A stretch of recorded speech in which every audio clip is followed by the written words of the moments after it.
La sobremesa de la charla descriptiva irreverente está aquí, sin daños a terceros. Plática entre amigos con un toque muy pero muy suyo.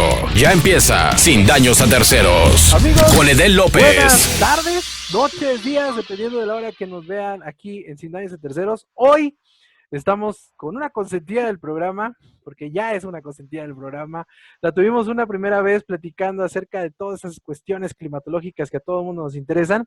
Y hoy la tenemos platicando, lo vamos a tener platicando acerca de las realidades de los números en una pandemia que nos está, pues, consumiendo poco a poco, consumiendo de muchas formas, pero más que nada nos está consumiendo un poco que entendemos dos realidades distintas.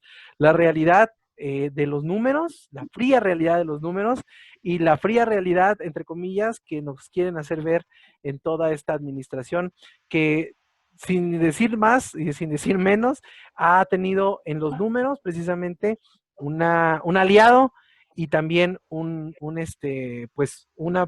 algo que los está cuestionando bastante. Mi amiga Carolina Ochoa, ella es maestra de la Universidad Veracruzana, es doctora, la doctora Carolina Ochoa, por favor.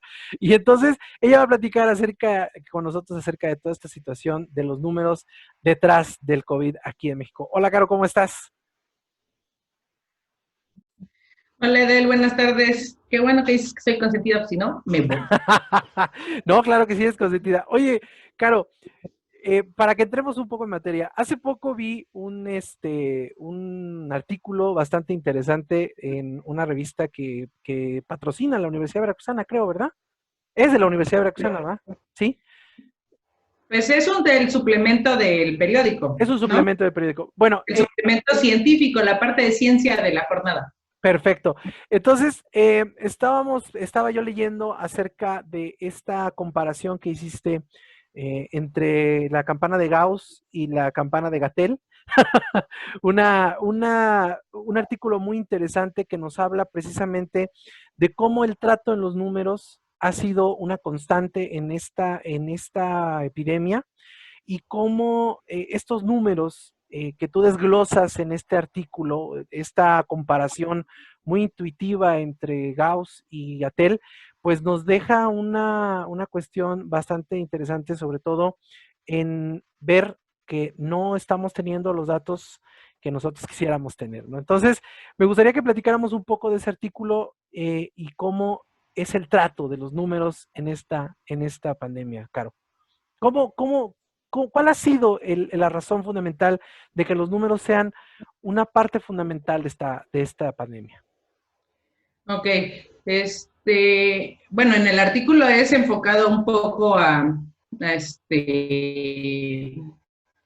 las cuestiones meteorológicas, cómo se liga o cómo se ha visto afectada la parte meteorológica por esta situación de salud. Pues él es realmente, se ha vuelto un trending topic esto de aplanar la curva, pero pues nadie sabe de qué curva hablábamos, ¿no? Claro. Entonces, de ahí surge esto de la campana de Gauss, pues entonces es como ir a hacer un análisis detallado de qué pasa con la cuestión, cómo la matemática se involucra en esta situación, ¿no? Entonces, la campana de Gauss, pues es una distribución que se utiliza más que en matemáticas, en estadística, y es una distribución que juega con la teoría de probabilidades, es ampliamente utilizada en la teoría de probabilidades, y también en diferentes ramas. Es lo que se conoce como la campana de Gauss, se puede utilizar, describe, por ejemplo, climáticamente los eventos extremos, los huracanes, los ciclones, ¿no? Las sequías, todas estas, se utiliza esa campana de Gauss. En epidemiología, pues es lo que estamos viviendo ahora. Tenemos la situación de cuántos casos se van presentando y cómo la tendríamos que aplanar, ¿no? Entonces, pues esa campana es un modelo de simulación, o sea, es una cuestión meramente matemática de representaciones gráficas de algún efecto, ¿no? De alguna situación, de algún fenómeno. Como te decía, puede ser el calentamiento global, puede ser una cuestión de salud, puede ser, ¿no? Cualquier cosa. Cualquier cosa, o sea, es un modelo matemático y entonces aquí viene todo esto, ¿no? Y como cualquier modelo matemático, pues requiere de algunas de algunas consideraciones y de las variables con las que juega. Entonces, para que un modelo sea eficiente matemáticamente hablando, pues requiere principalmente de los datos, ¿no? O sea, la cantidad y calidad de los datos con las que se formule ese modelo es lo que hará que la incertidumbre sea grande o sea pequeña, lo que le dé la confiabilidad de decir si está pasando lo que yo dije que iba a pasar. Claro.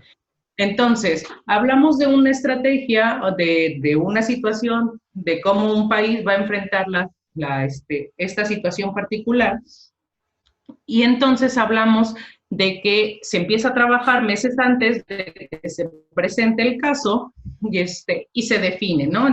Entonces, los primeros casos que se van presentando en este intento de curva son los que alimentan este modelo que hablamos. Entonces, evidentemente, la incertidumbre al tener tan poca información, pues es muy grande. De ahí viene la supuesta corrección de Gatell, de decir, bueno, no es lo que se presenta, más o menos un 3, un 8, ¿no? Sí, ¿no? sí. Es un factor de reproducción que aquí dice tanto, pero entonces vas incrementando y vas incrementando el número y la cantidad y la calidad de los datos y entonces vas viendo qué pasa. Entonces, primero, los modelos los que están utilizando en esta cuestión de salud, pues son los que se basan, son los modelos de simulación y se llaman modelos SIR, que habla de casos susceptibles o sospechosos de infectados y personas recuperadas, ¿no? Entonces tienes 3 variables.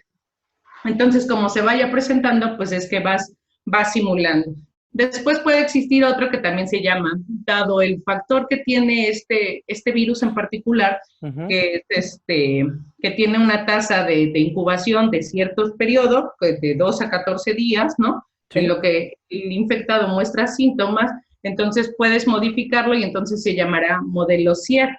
Sospechosos, infectados, expuestos, que no saben que ya son infectados, y los recuperados. En los recuperados, claro, y en lo que se maneja ese periodo de tasación, ¿no? Esos 2 a 14 días en lo que te das cuenta o muestras tu primer síntoma.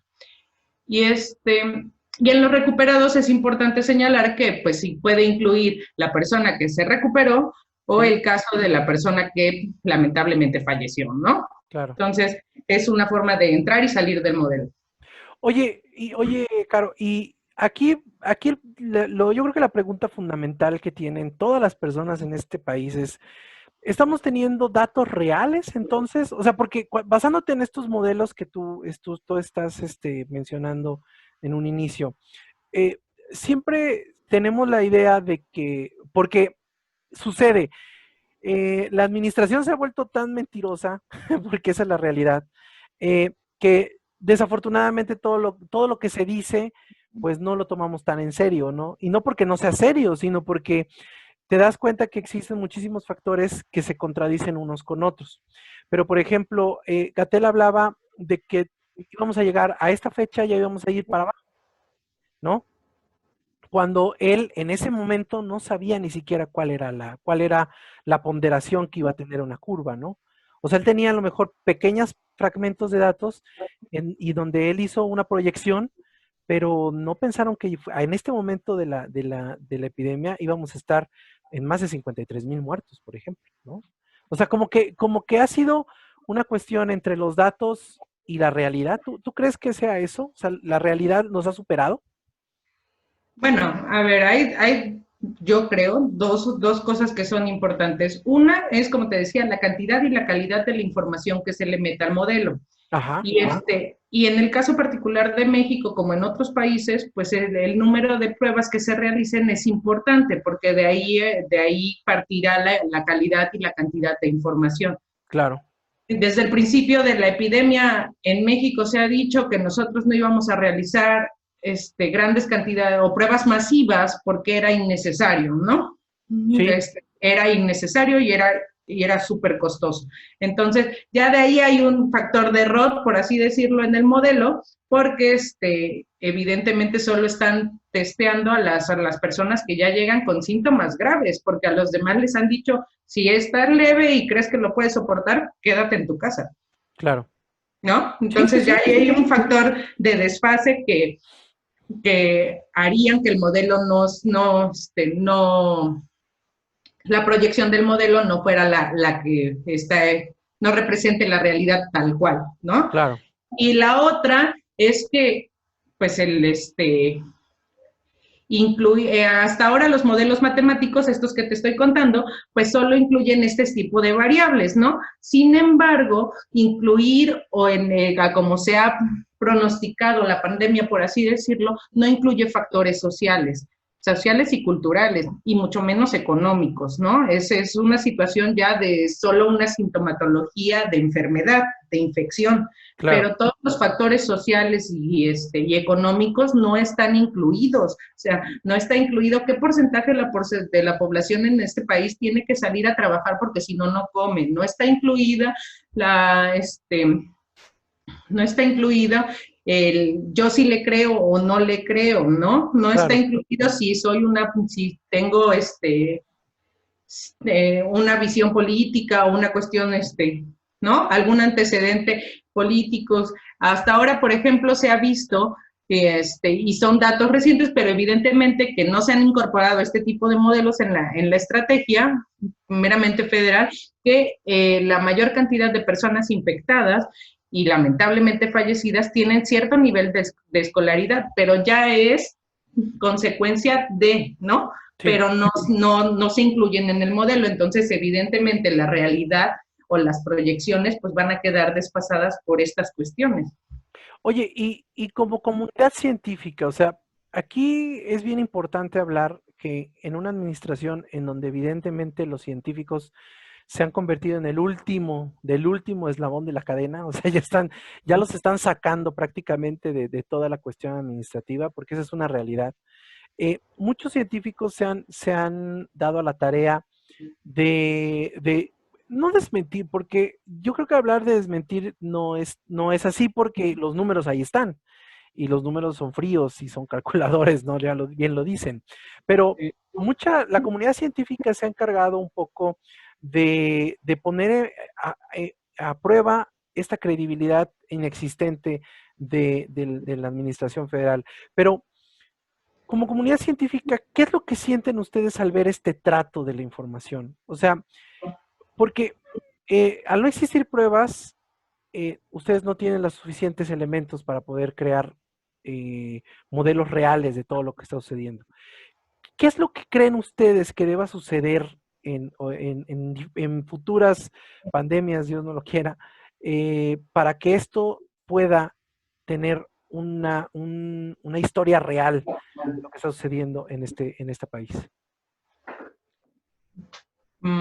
Mira, la verdad es que hay como dos puntos que rescato mucho de esto de la comunidad científica, y uno es muy particular y te lo comentaba al principio. Sí. Que se voltee a ver la forma, de esta forma tan puntual y tan detallada, y que la gente empiece a tener cierto interés por las matemáticas, a mí me hace la persona más feliz, ¿no? O sea, que se rompe el argumento de que las matemáticas no sirven para nada, que son dificilísimas y que no las vamos a entender. O sea, quieran o no, la situación nos está orillando a tratar de entender, ¿no? Y el razonamiento matemático, más allá de si te gustan o no te gustan las matemáticas, ayuda mucho en un contexto como el que estamos pasando, con toda la realidad tan alterna y distorsionada como nos la han venido reflejando, porque podrías generar este razonamiento crítico, ¿no? Ayuda a entender, saber leer una gráfica, qué dice, qué no dice, si el discurso que él está presentando y de veras representa lo que dice la gráfica o no, entonces te hace tener una opinión crítica, ¿no? Claro. Y quitar esta parte ante esta situación lo que hemos visto es un montón de noticias falsas, un montón de noticias alarmistas. Entonces, poder generar tu propio criterio y tomar decisiones más adecuadas, pues hace que las matemáticas se vuelvan súper importantes en este momento, ¿no? Sí, fundamentales, ¿no? Fundamentales. Entonces, para todo. Claro, eso por un lado, y que aparte a final de cuentas, pues las usas para todo, ¿no? Sí, sí, sí, sí.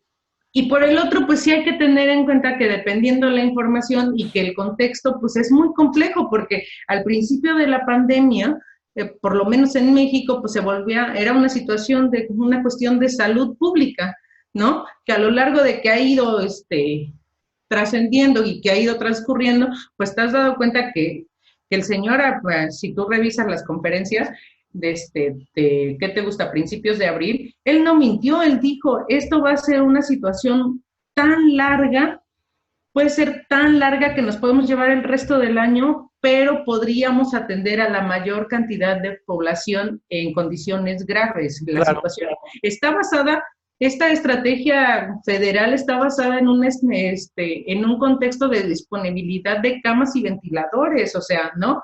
Ya sabiendo que nosotros mexicanos tenemos un sistema de salud un poco precario, sino muy dolido, muy precario. Muy dolido, entonces sí.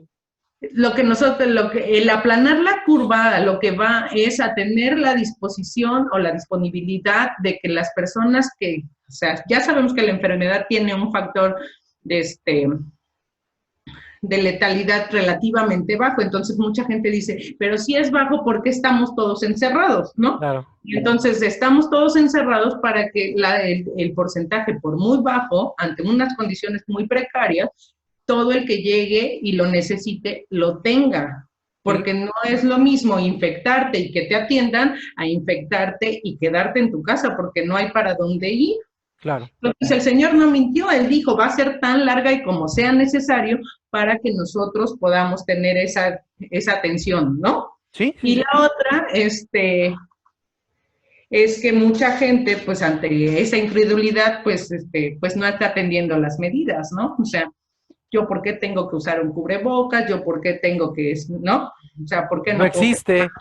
¿Por qué no puedo festejar mi cumpleaños? Porque este tipo de situaciones, entonces claro. También la inclusión, a medida que se ha ido alargando, como decimos en el tiempo, pues tienes que considerar nuevos factores, los políticos, los económicos, porque pues a final de cuentas más gente se ha visto afectada, ha perdido su patrimonio, ha perdido, ¿no? Ha perdido empleos, sí. Entonces ya no es solo la cuestión sanitaria, ahora hablamos de una cuestión sanitaria a una cuestión sanitaria y económica, y ahora sanitaria, económica y de seguridad, porque la violencia, pues evidentemente también va a la... Claro. Oye, y viendo otra vez los números, regresándonos un poco a la cuestión de los números. Estamos hablando que hoy, en este punto, hoy estamos a 18 de agosto, estamos en 53,000 muertos y ya perdí aquí tenía yo el dato de cuántos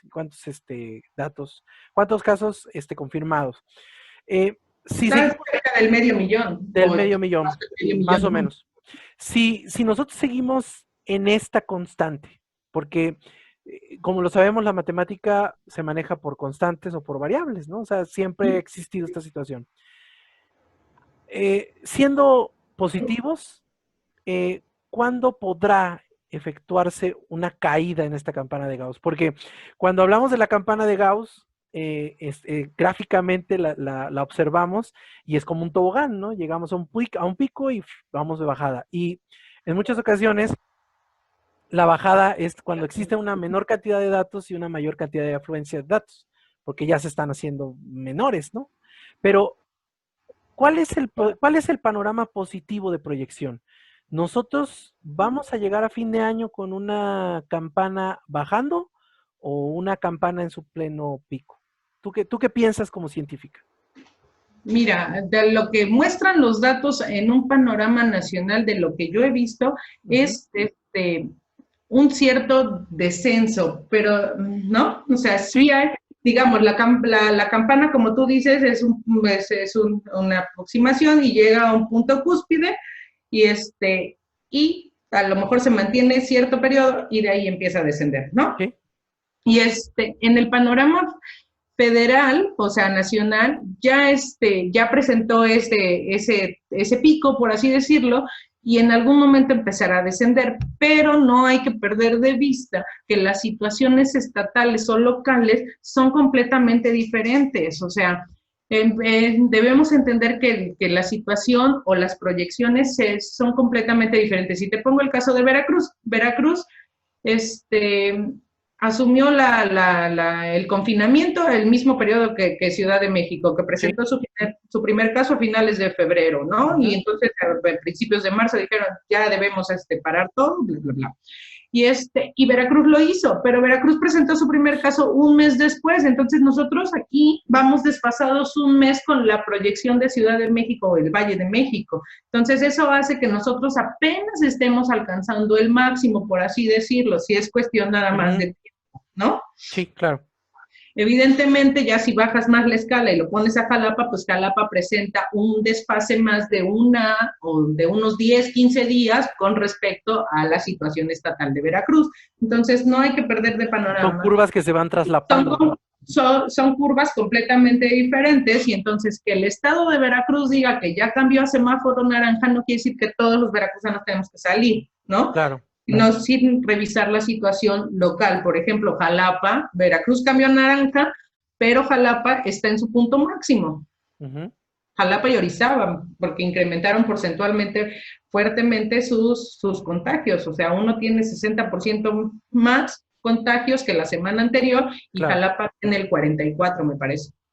Sí, es que esto es bien interesante, ¿no? Porque la gente piensa, o la mayoría de nosotros pensamos, que la proyección nacional es la proyección local, ¿no? Cuando no es así. Sí, ¿no? O sea, es por eso ha sido tan criticado esto del semáforo, ¿no? O sea, porque todos entendemos que pues también no hay economía latina, si lo quieres ver así, que resista 4 meses de confinamiento. O sea, no podrá. Entonces, también hay que sobreponer los intereses económicos y sociales con las cuestiones sanitarias. Entonces, no es que no estemos aquí científicamente lo que podríamos rescatar es la importancia de ver la transversalidad de la multidisciplina. O sea, las cosas, los factores, los fenómenos que ahora presentamos como sociedad tienen que estudiarse y evaluarse de manera multidisciplinar para poder ser abordados, para que la persona que tenga que tomar la decisión, sea el gobierno en el nivel que quiera, tenga el sustento de todos los ejes transversales que la abordan. Claro. Oye, y hablando de todo esto, ¿existe el riesgo, porque es un riesgo real, de que haya un rebrote? Sí, bueno, o sea, podemos llamarle un rebrote, una reincidencia de todos estos casos, tanto en el estado de Veracruz como en el estado, como en México. ¿Cómo los números podrían ayudarnos a comprender en qué momento pasará?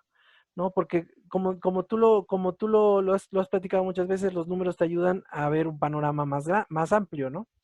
Pero todas estas variables que estás enunciando, obviamente van a hacer que esta situación estadística vuelva a ser hasta cíclica, ¿no? Lleguemos otra vez a un punto y bajemos.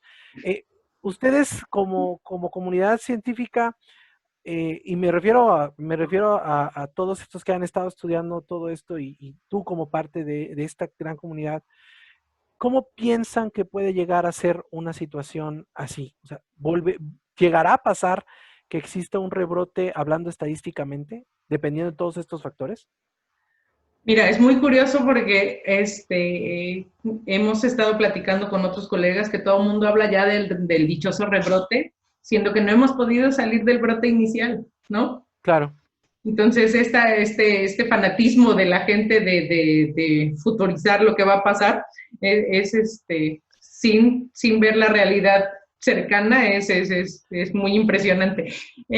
Pero también tenemos la situación particular como país latino de que estamos en el momento justo donde tenemos virus que ya son permanentes tenemos enfermedades permanentes como la influenza y el dengue, que a final de cuentas tienen ciertas características o cierta sintomatología que se parece mucho a este nuevo virus. Entonces esto complica un poco más, ¿no? Entonces yo he conocido casos que han sido tratados lamentablemente como dengue, siendo que eran COVID, ¿no? Claro. Entonces la complejidad es un factor de complejidad que hay que asociarle a ese modelo. O sea, crear proyecciones sería complicado.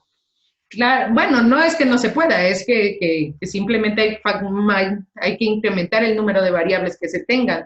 Y la otra es que ya la Organización Mundial de la Salud dijo que este virus llegó para quedarse, entonces se va a volver un virus como el SARS, ¿no? Sí, estacional.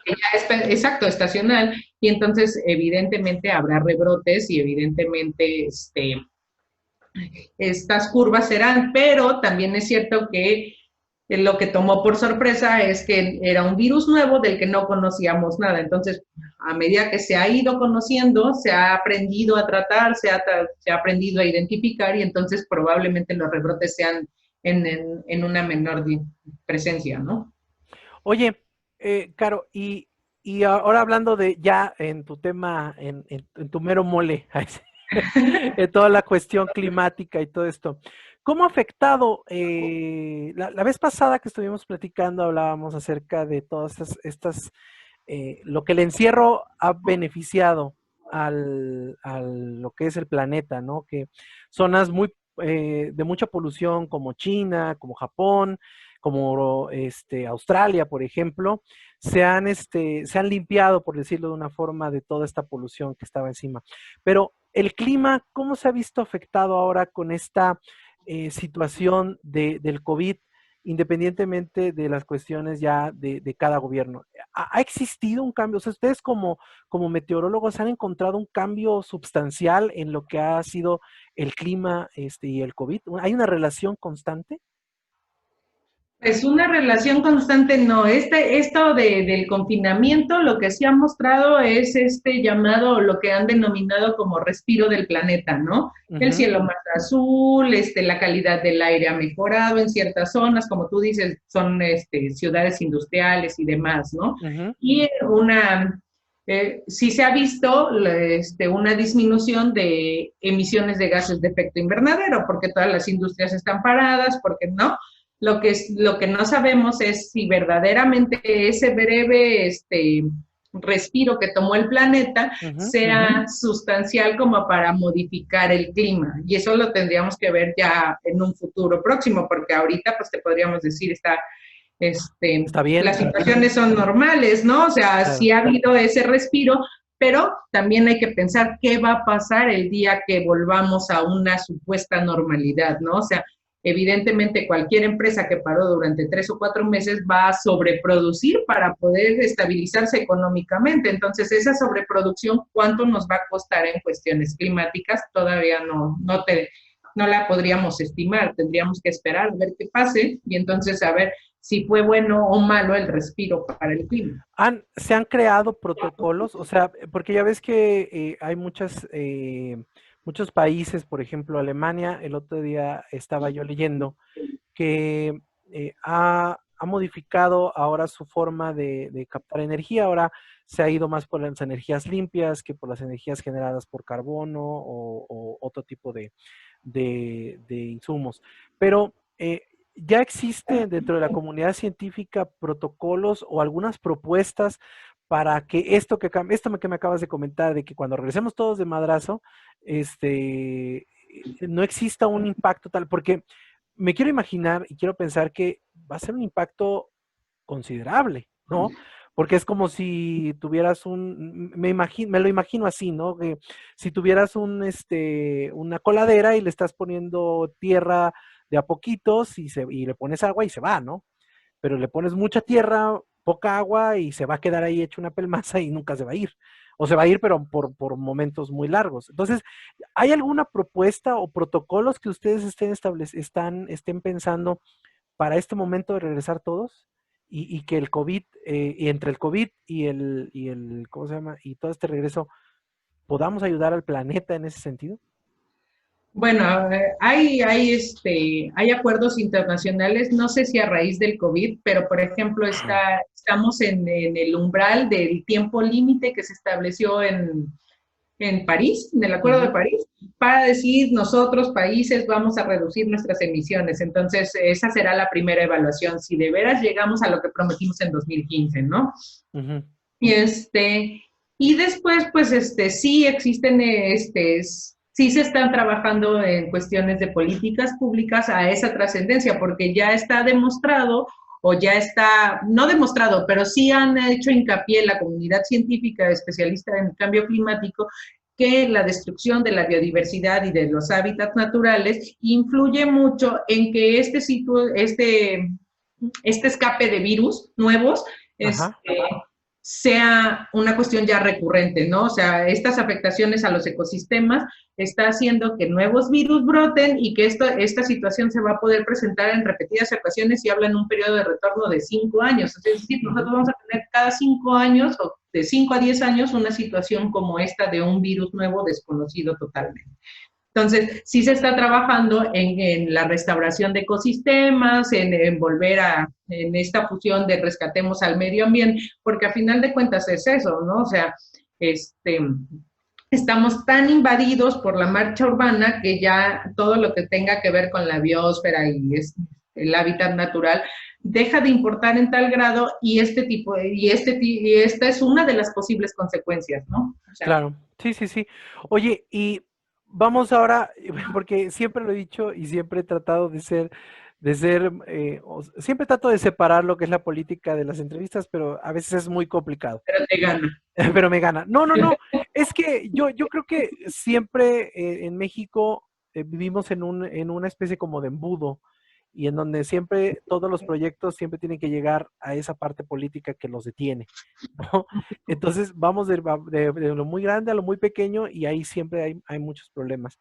Eh, ¿Cuál es tu percepción, ahora sí lo quiero a título personal, de toda esta situación, de otro nuevo recorte a la ciencia en plena pandemia, y después este paralelismo de esta cuarta transformación, que es un paralelismo que confunde y que encabrona, porque yo lo puedo decir así, en donde ahora están tomando la ciencia como el eje fundamental de una vacuna hacia el desastre llamada cuarta transformación. Porque ahora sí aman a Oxford, ahora sí, cuando antes Oxford era de fifís, hoy sí están muy metidos en lo de la creación de las vacunas y que vamos a crear una partida para hacer las vacunas, etcétera, etcétera. ¿Cuál es tu concepto de este paralelismo tan extraño que existe en una administración que, por un lado, les dice, te quito dinero porque no me funcionas, o si me funcionas como no como quiero, y por otro lado, vamos a desembolsar 500 millones de dólares para poder hacer una vacuna que necesitamos todos, obviamente, ¿no? ¿Cuál es tu percepción como científica y como académica a toda esta situación? Mira, hay una cosa que va ligada con esto y yo creo que la falla no es tanto de la estrategia como se ha llevado la pandemia, no es tanto la proyección o las proyecciones hechas hacia esta situación, ¿no? Sino el problema del doble discurso que se ha manejado. Porque por un lado tienes a un científico que todas las noches sale y te dice más o menos cómo va la situación, con el número de pruebas, con la calidad y la cantidad de datos con las que él dispone, y ha presentado todos los días al pie del cañón la información y te ha dicho quédate en tu casa o no sé qué, no sé cuánto, y por el otro tienes al representante que te dice, bueno, no te dice, él simplemente elude el tema de la pandemia y y es el claro ejemplo de la contraparte, ¿no? Cero cubrebocas, sí. 0 de distancia, ya giras nacionales, etcétera. Entonces, este doble discurso, este dobleteo de discurso, pues evidentemente hace que la población que no cree, que no necesita su demás, es un factor de decir, pero ¿por qué le voy a creer si él anda como si nada, no? Claro. Entonces, esta discrepancia de discursos es, yo creo que uno de los principales factores que hace que la mayoría de la gente siga sin creer y demás, ¿no? Uh-huh. El recorte a la ciencia, pues más bien creo que, o sea, sí le ha pegado, sí lo intentó, sí leyeron esa nota de vamos a reducirle a los investigadores sus privilegios y demás. Sí. Y cuando todos ellos dijeron que no, entonces, más bien es que está buscando de dónde sacar, ¿no? Porque entonces dijo, bueno, no son los investigadores, no quisieron, vamos a las áreas naturales protegidas, ¿no? Sí. Y a ellos sí les quitaron su presupuesto, o vamos a los centros financieros. Oye, eso es bien preocupante, lo de la... Claro. Ahorita tocaste un tema fundamental que se nos había escapado y que qué bueno que lo estamos retomando. No, ahorita. O sea, si tú pones todo en un diagrama, dices, claro, te acabamos de decir que la destrucción del ecosistema hace que situaciones como estas vayan a ser más frecuentes y más intensas probablemente, pero dices, pero por otro lado dices, vamos a quitarles presupuesto porque pues a quién le interesa, ¿no? Estaba el otro día existiendo un artículo, me pareció que era no me acuerdo si de La Jornada o de Sin embargo, donde existía había una proyección de una asociación sobre la cuestión de las áreas protegidas y de pues ni siquiera, vamos a llamarlo recorte, ni siquiera fue un recorte, fue quitarles completamente el presupuesto. Y estamos hablando de que, por ejemplo, aquí a pocos, de una zona que tú conoces muy bien, que es Perote, estamos hablando de unos kilómetros de aquí de Jalapa, está existiendo otra vez una deforestación a gran escala y que ya nadie va a poder proteger esta situación. Y es una situación, como tú me lo contaste el otro día en el primer programa que tuvimos, que climáticamente le afecta a toda la zona, desde Perote hasta Vega de la Torre, ¿no? O sea, que es una zona muy amplia. ¿Cómo ven ustedes todo esto? O sea, ¿cómo hacerle frente como comunidad científica a una situación como esta que en un momento dado va a empezar a arrasar con temporales más fuertes, con temporadas de sequía muchísimo más amplias, todo ese tipo de cosas? ¿Cómo como unidad científica pueden ustedes hacerle frente pues a la imprudencia, por no decirle de otra forma, ¿no?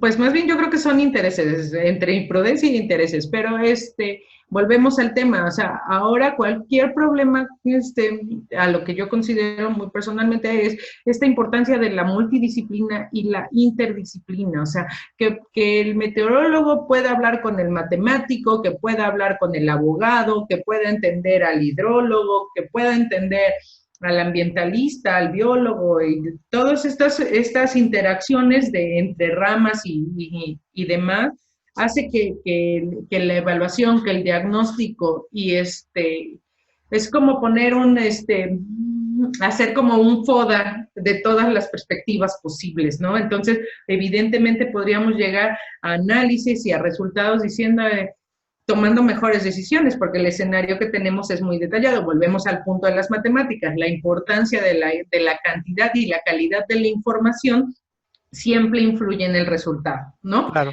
Entonces, si podemos interaccionar entre todas las disciplinas desde todos los puntos de vista, entonces el listado de decir las prioridades serían estas, ¿no? Económicas, sociales y ambientales y demás serían estas, entonces podríamos facilitar mucho el trabajo de un tomador de decisión, porque ¿qué pasa? O sea, la mayoría de las decisiones políticas se toman en cuenta no importando este listado, sino los periodos electorales, ¿no? Sí, así es. Entonces, podríamos demostrar, ¿no? O sea, si el cambio climático es lo mejor, es el mejor ejemplo, o sea, tú le dices, en 50 años el nivel del mar aquí va a aumentar y dice, en 50 años yo no voy a estar aquí. Sí, a mí me va a decir Entonces, lo que tú digas, ¿no? ¿no? Sí, claro. Pues no sé, pero a lo mejor lo dicen políticamente correcto, pero el resultado de 50 años de estudio a él no le van a interesar porque no está dentro de su gestión. Claro. Y la otra que es muy interesante es que tenemos el compromiso, más que como científicos, como individuos, de reclamar lo que son los derechos constitucionales, y la Constitución dice que todos tenemos derecho a un medio ambiente sano. Entonces, ¿por qué no lo tenemos? ¿No? Claro. Y que esto tiene una implicación evidentemente en la salud, ¿no? Sí, definitivamente. Entonces hay que trabajar en eso, nosotros tenemos la obligación de luchar por exigir que ese medio ambiente se nos otorgue. Oye, Caro, y ya para terminar, siempre insisto, yo te conozco desde hace muchísimos años, eres una persona a la cual yo admiro y respeto muchísimo, independientemente del relajo fuera del aire, que somos bastante pesaditos, pero es una admiración que yo tengo hacia tu trabajo, hacia lo que haces. Me pareces una de las académicas más impresionantes que yo conozco. Y me gustaría que tú, para cerrar con broche de oro esta entrevista que como siempre ha sido muy fructificante, ¿cómo ves el trato que se le ha dado toda la cuestión de numeralia en el estado de Veracruz. Yo veía, siempre he visto desde que empezó este señor Gatell a hacer las conferencias, he visto la gran mayoría.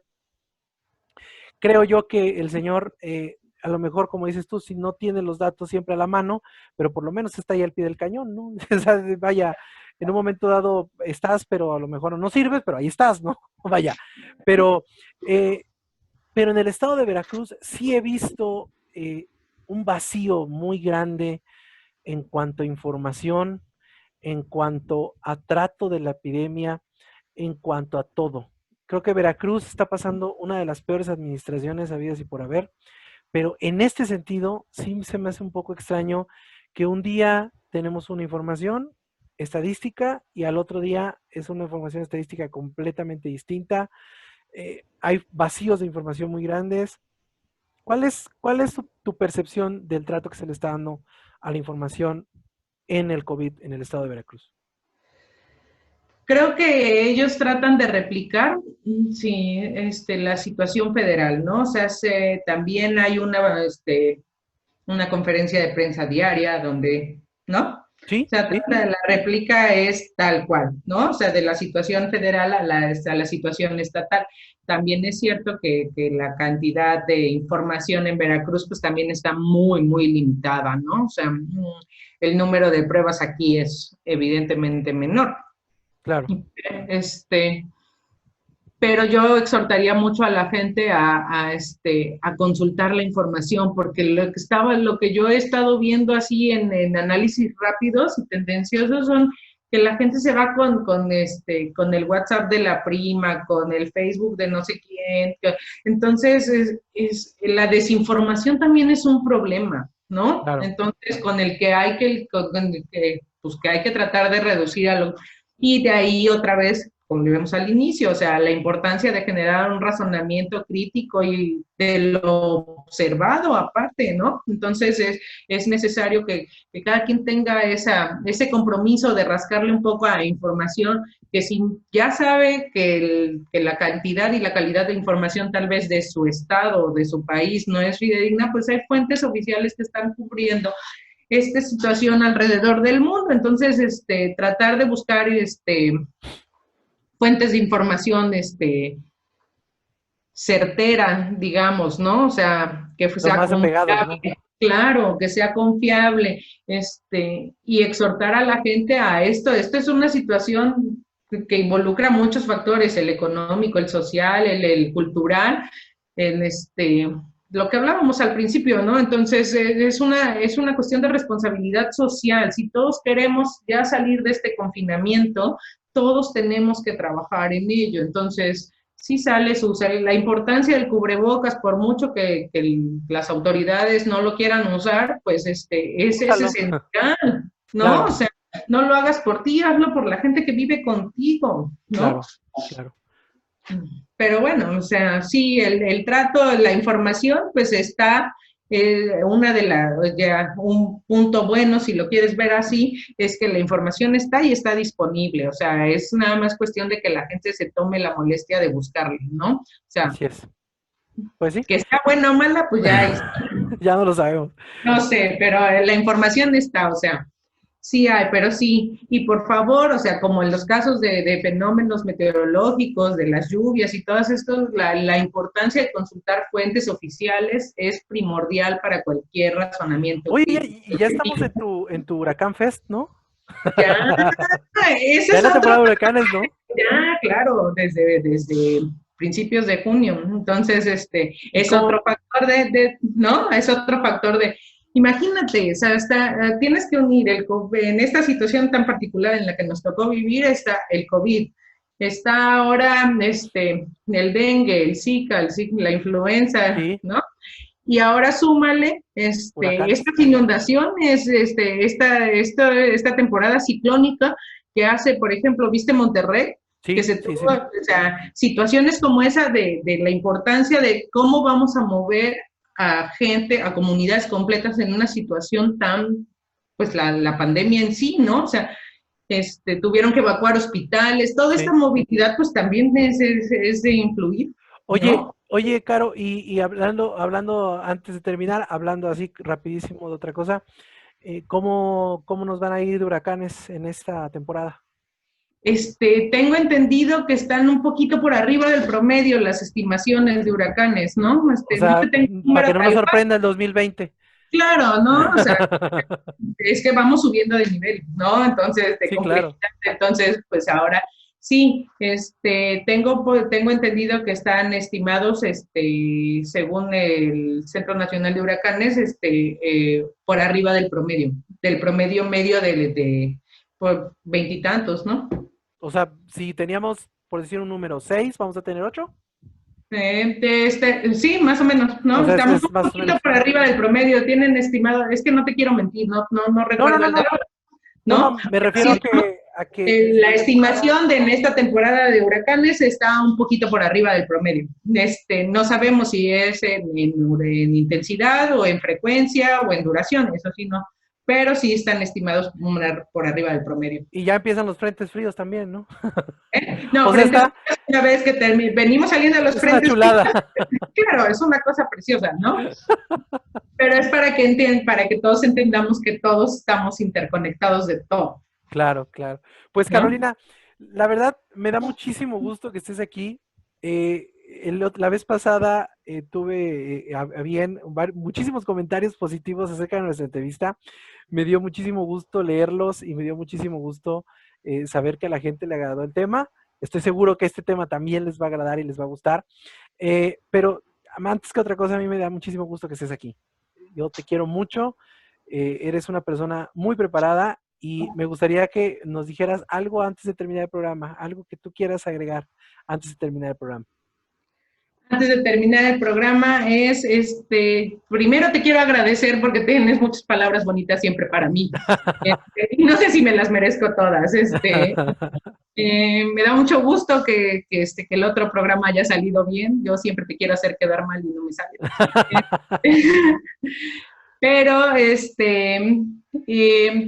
me voy a remontar en lo mismo, la importancia de la información de confianza, ¿no? En una situación tan particular como la que estamos viviendo, cualquier esfuerzo, por mínimo que parezca, nos puede salvar la vida, a Perfecto. ti y a tu vecino. Entonces, no hay que desesperarnos, no hay que tener confianza y sobre todo hay que tener los cuidados, ¿no? O sea, no podemos trabajar,